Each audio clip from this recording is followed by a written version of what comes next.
చీకటితో వెలుగే చెప్పెను నేనున్నానని, ఓటమితో గెలుపే చెప్పెను నేనున్నానని. నేనున్నానని నీకేం కాదని, నిన్నటి రాతని మార్చేస్తానని.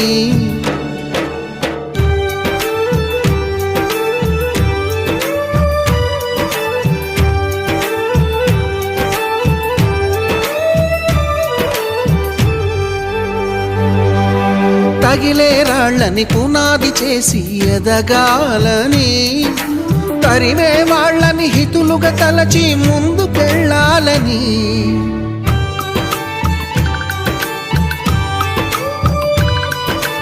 కన్నుల నీటిని కలల సాగుకై వాడుకోవాలని, కాల్చే నిప్పుని ప్రమిదగా మలచి కాంతి పంచాలని.